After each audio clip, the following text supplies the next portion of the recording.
Hi, welcome back to another Blunt Force Business Podcast. I'm Brian LaFauci. And I'm Patrick Marino. And today, in the next 20 minutes, we are going to absolutely convince you that you need real estate as part of your business plan for development and growth. And I'm one of the people who needs that convincing because my business is service-based. I don't have an office. I like it that way. I like being able to work wherever I want. So I might be the perfect person you need to convince here in the next 15 to 20 minutes. Well, I think people don't jump into this for a couple reasons. One, it does require a little cash to get into, so people get a little nervous about how to do that. Okay. Two, it seems like a marriage. It's commitment. Those Right. people that don't like commitment don't like this concept either. But at the end of the day, that's all bullshit. And I'm going to have you on board with our listeners in 20 minutes feeling different about that. Right. And it doesn't seem like it's part of my business plan. It doesn't seem like it could fit into my mission statement, the types of services I want to provide, what I want my business to be. Right. I get that. And we look at it as an augmenter, like a business augmentation. We look at it as, well, I don't want to give away our blunt force facts too early, but I'll jump into the first one right now. Let's get after it. So, blunt force fact number one for why you absolutely need to look at real estate as part of your business growth plan is because passive cash is king. And there is nothing more passive cash than a real estate investment. That's why all investors get into real estate. Take it as its own individual business model, right? People get into real estate because it becomes this passive cash entity, this thing that produces in a number of different ways, whether it be monthly or upon sale or whatever, this revenue stream that just comes in. Right. A little story about the passive cash piece, and then we're going to kind of dig into this fact a little more. My brother-in-law has a auto repair business. I know your brother-in-law. Mm-hmm. Yep, he repairs all of your autos. And all of my cars, which I've had a whole bunch of. Yeah, all of your whole cars. Different video. Yes. But as an augmentation to his business, he actually has a massive eBay store for auto parts, and he does a whole thing there. And I always laugh because we'll be on vacation, and he has his little notification set on his phone. So if he makes a sale on his eBay store, it pings. And so there's been times we've been like hanging out by the pool in Jamaica, and like multiple times throughout the day I hear it does that cash register, cha-ching, like it does that sound. And I just look over to him. I'm like, you motherfucker. You. Not only are we sitting on a beach in Jamaica right now, drinking, your passive income. You're making money. Your passive income's working for you. And that's what we want all of you to start wrapping your mind around. Here's how I take of it. I was fortunate in that real estate was actually the first company I got involved in. So I've always had a passion for real estate, but I've also seen a massive benefit for companies in leveraging this in a number of different ways. Real estate, when we purchased our indoor sport complex that we talk about a lot, we actually developed the business model around having rental tenants in here. And in the back of my mind, I had it set that I'm going to build this out with enough rental tenants that if things kind of shit the bed, and I didn't know about COVID, obviously, at that time, I was thinking more just being preventative in nature. Right. That I could, and I was looking at convincing a bank to lend me a couple $1 million, that I could show them that we can pay that mortgage, we can pay that note just on our rental partners. Right. And so we kind of structured it that way. And then COVID happened, and that proved to be extremely beneficial to us. The ability to, have these rental partners that were there, we were a sport complex, we had shut down, and that positive cash flow, that passive cash flow coming in without us actually producing anything, it kept us alive, and there's a huge value in that. So when you look at starting and growing your company, and you start putting together like your business model and your business plan and all of that, we highly encourage you to look at, okay, if we put a little bit more in up front and we'll look at purchasing a place for us to be under the guise of we're also going to give up other space to other businesses. So that way the space we're occupying now almost becomes free. It's the same concept of buying a multifamily as your first home, right? So you buy this multifamily, I live on the first floor, but then on a monthly basis, my mortgage is paid for by the other people that are there. Right. And an interesting fact is that from a business lending standpoint, the SBA will lend on one of their loan programs for you can incorporate the purchase of a building as part of your business loan, and you only have to occupy 51% of that building. So why do we go SBA loans, right? We go SBA loans because we can get 10% down instead of 20 and get into a business loan and a property, which is fantastic to be able to go into a property and a business loan 10% down. So you could, if you need 2,000 square feet, you can acquire a 4,000 square foot building at 10% down, which is less than a conventional mortgage, right? For a home, 10% down, and build in the other 1,999 square feet for rent, for passive income to augment your daily business. So in essence, what usually happens is you now have an office space almost for free. And you are then doing a lot of other things that we're going to talk about, like equity building, right? So now instead of just renting an office, or even instead of just working out of your home, which is great, there's nothing wrong with that. Now I have this other piece of property that is kind of bringing me in income, right? It's helping me offset my costs on a monthly basis. And I am growing this business piece with this passive income stream. I'm getting money in for cash flow, and I'm growing my business nest egg quicker. Right. I mean, there's definitely something to be said for somebody like me who's trying to work out of the house, of having a separate space for business versus just trying to do it. Because right now I don't really have much of a separation.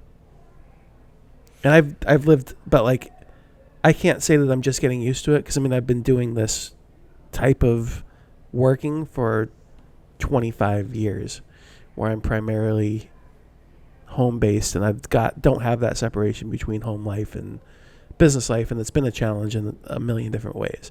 But by having that space and by having it paid for, then I have it available and I can maybe start taking advantage of it. Yeah, and as you're bringing revenue in, I mean, most of the time we're and even if we're renting an office space somewhere, we've allocated a certain amount of our monthly budget to this thing, right?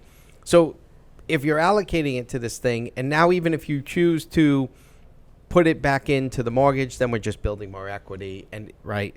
But at the end of the day, and we're going to talk, and when we get to blunt force fact number 3, we're gonna be very future focused, and we're gonna look how that passive income can benefit us long term.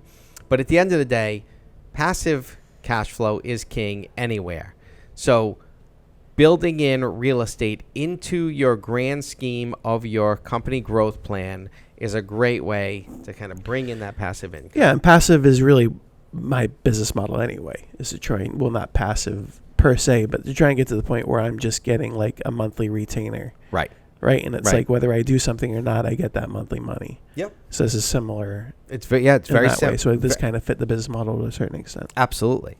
And then once you're comfortable in what you're doing in this space, then the ability to kind of grow it, multiply it it's easy. Right? The first one's always the most difficult. It's always just kind of breaking the seal on being comfortable with doing that transaction and moving forward in that way.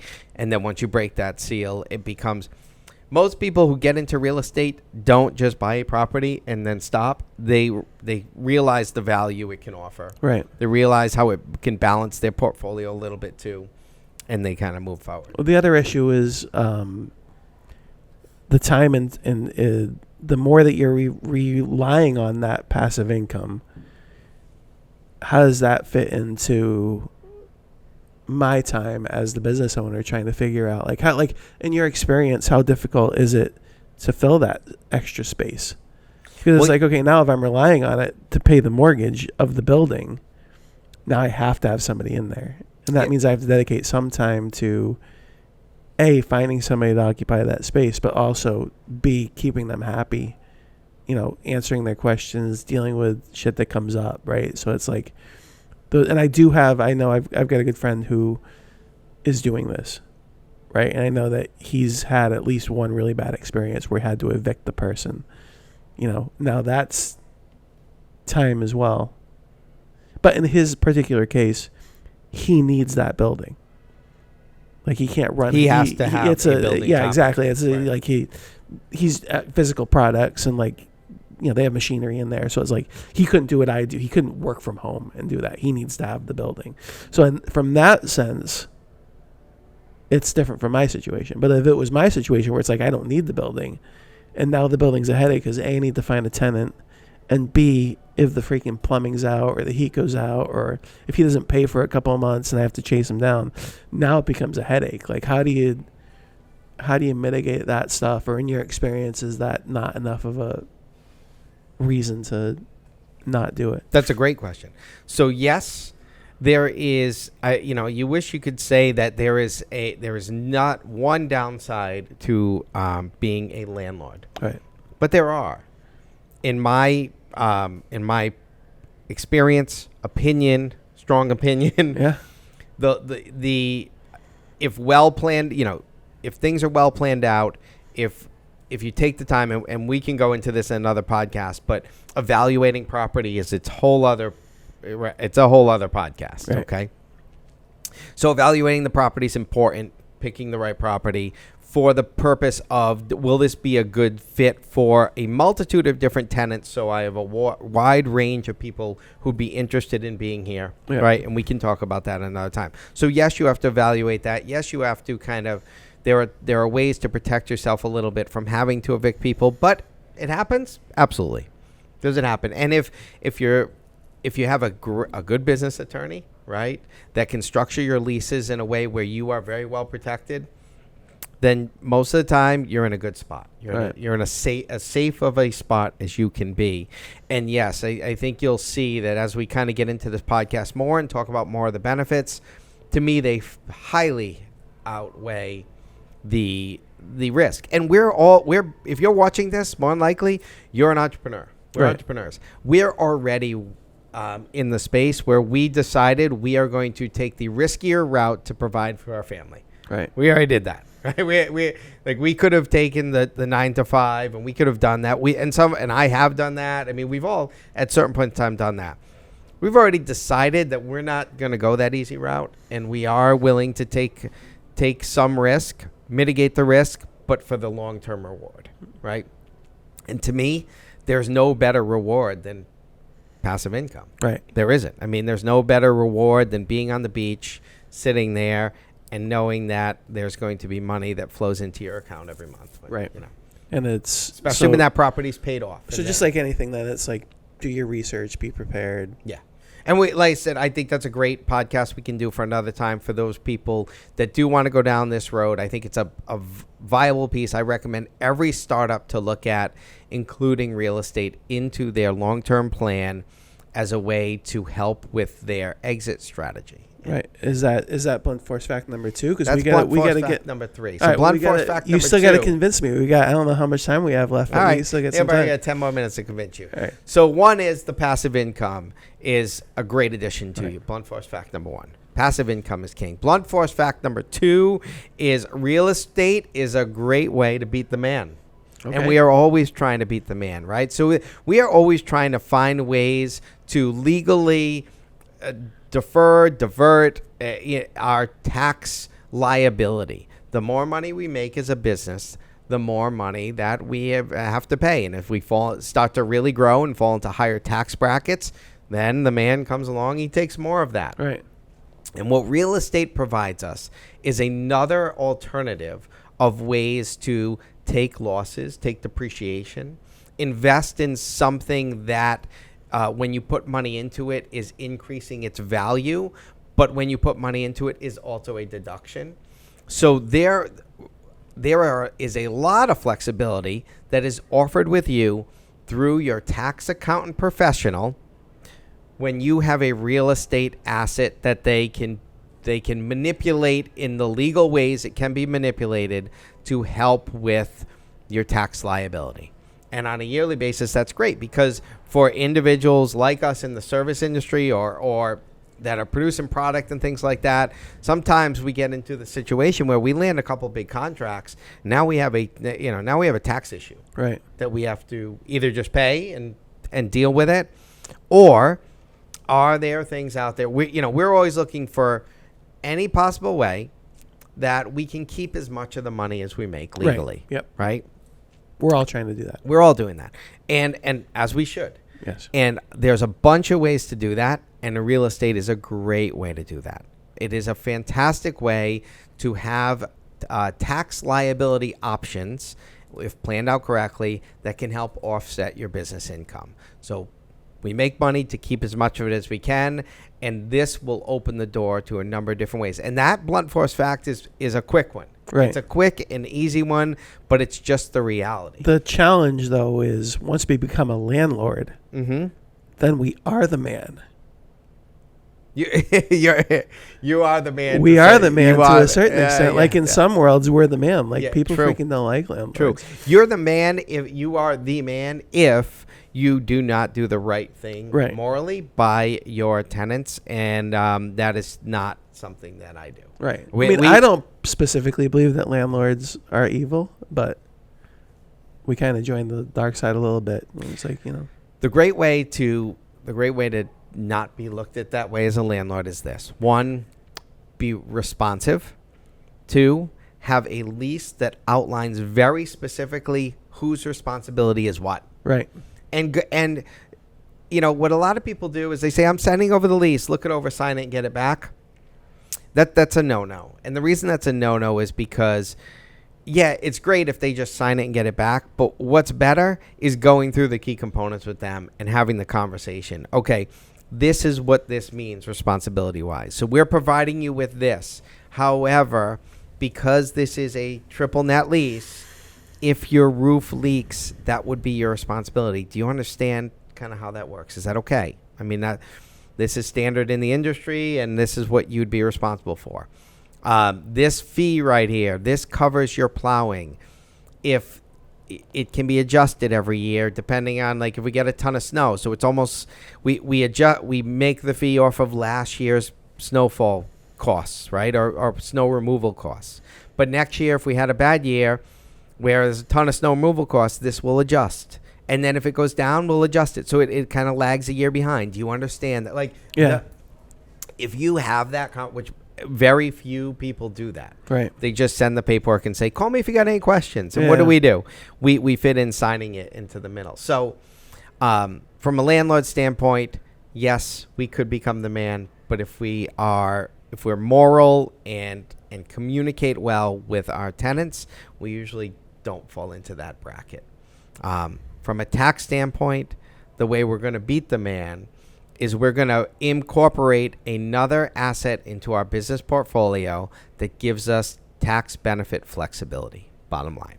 Awesome. And without being the accountant and going too far down that rabbit hole, I can promise you that there are a number of benefits there that can offset time. There have been times where I was facing significant tax implications for whatever reason, and real estate assets have helped me offset that. Right. Yes. Well, I could use some of that help right now. Right. Exactly. And I don't own the real estate, unfortunately. So. And interestingly enough, enough, I'm getting closer to being convinced. Yes. And as you're looking at, what type of real estate asset would be the best for me to purchase, and if tax obligation is something that you're looking to offset, well, we can have a much more in-depth discussion about what's the best real estate option for you, if that's the case. Yeah. And that would change. Awesome. So, blunt force fact number 1, passive cash will be king in your business. Blunt force fact number 2, the tax benefits will be crucial to you. And so you can beat the man, real estate, great way to beat the man with tax benefits. And then our blunt force fact number 3 here and this is one that I really love, is real estate is a much faster way to the finish line. Okay. Much faster. When we exit out of our business, there's only 3 ways people get out of business. There's a real shitty way. Yeah, I can think of one of them. Which is the business folds, right? Okay. That's the shitty way to get out. Right. Way number 2 is something happens. Something traumatic happens, and it causes you to have to, like, very quickly say, I can't do this anymore, and I need to get out, right? Which is the fire sale way, and we don't like that at all because a lot gets left on the table in that way. Right. And way number 3 is at the very beginning, when you're doing your initial business planning, you build in the end goal, right? So you start business planning based on the question. If you ask, what great exercise for you as the audience is this. If I said to you right now, how are you getting out of your business? And take that one step further. Give me an age and a dollar amount that you need your company to sell for. Because at the end of the day, if you're self-employed, this is your pension system, right? Yes, you might be paying into 401k while you're doing this. Yes, all that stuff's very possible, probable. But the sale of your business is probably the thing that's going to happen. So on a piece of paper, I recommend writing down a couple of things. Are there different exit points that you would take along the way? For example, you've said to yourself, like, if somebody came up to me right now and I could get my business valued at $2 million, I would take that next year. And then would I do whatever from there?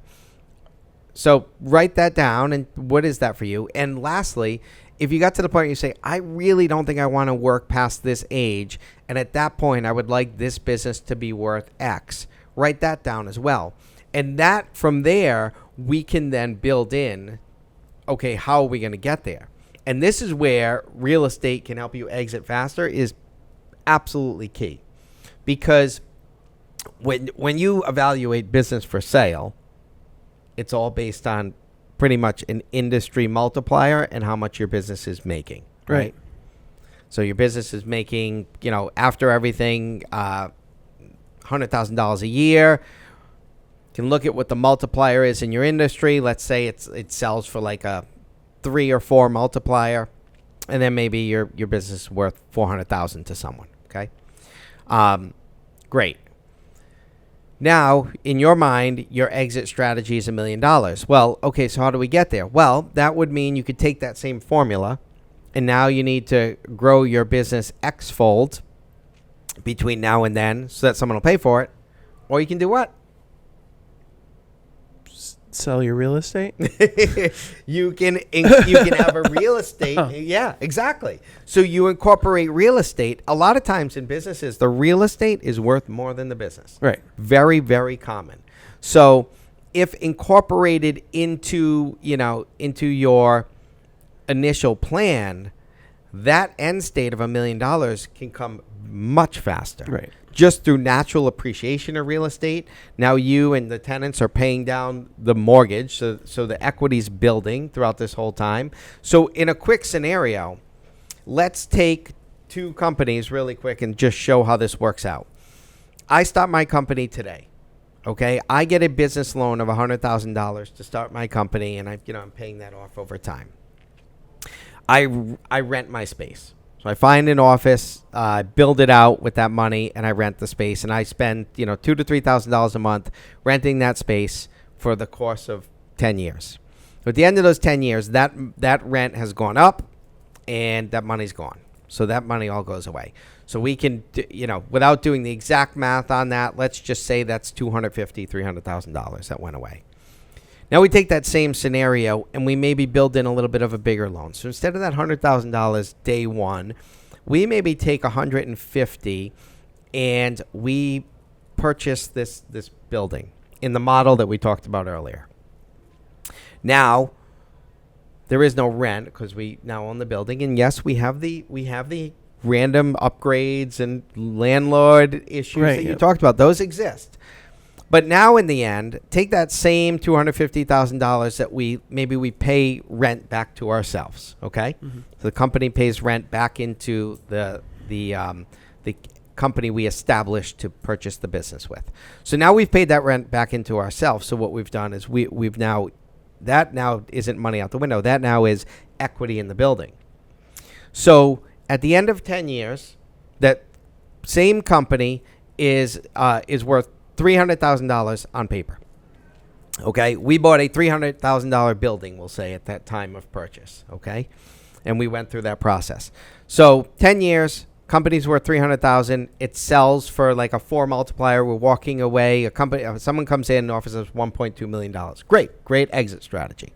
In the same model where we have purchased the real estate, everything else stayed the same, barring slight undulations here and there. Everything else was relatively the same, except we had us and these other tenants putting equity into our building. So we pay down that mortgage of that building. Okay, so that building now, let's say it was $300,000. We owe $100 on it at this point in time, but over 10 years, what happened with the property? Even though real estate goes up and down over time, it always has done the same thing, which is goes up. Right. So now we have the $1.2 million that our building is worth, plus the that our business is worth, plus the $500,000 that our building is worth, minus the $100 we own on it. Now we're walking away with 1.6. We didn't do anything different except take out an extra little bit of money at the beginning to take this venture in that direction, the multiplier on it, or we can take option B, and this is where planning the exit, and this will be the selling point for you, Patrick, right? At the end of the day, passive income is king, right? So at the end of the day, we say we're done with our business. We're going to sell it for the 1.2, and we're going to walk away. We're going to take our profit. We're going to pay that last little bit on the mortgage that we owed off when we walk out the door. And now we are sitting on a debt-free property with the tenants who are in there, plus whoever rents back the space we had, and we are collecting a check for 4 to 5, 6, 7, 8, whatever the rental rate in your area is, every month, sitting back on the beach, sipping our Mai Tai, debt-free on the building, and we don't have to sell it. Right. We don't have to sell it, and that is a great exit plan from the beginning. And if we didn't have that real estate, the sales and we're done, right? So maybe we don't need the extra $400,000 in our pocket right now, and maybe we can just sit there and let it produce income for us, so we have a monthly paycheck coming in. Right. That blunt force fact number 3: real estate is the way to a faster exit, because if we draw it out that way, we get more money. But in that scenario, we could have probably exited 4 years earlier and taken the same 1.2 as the rental scenario. Right. So it can get us out earlier, or it can get us out ahead. But at the end of the day, it is the planned way to come out ahead. Right.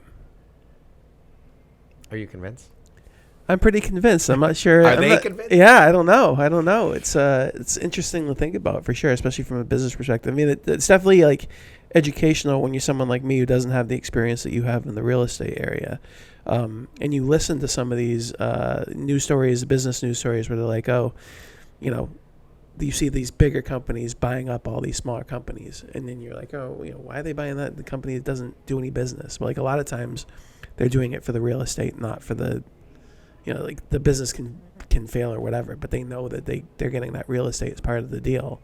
And they know that they can do something with it, even if it's just for a tax benefit.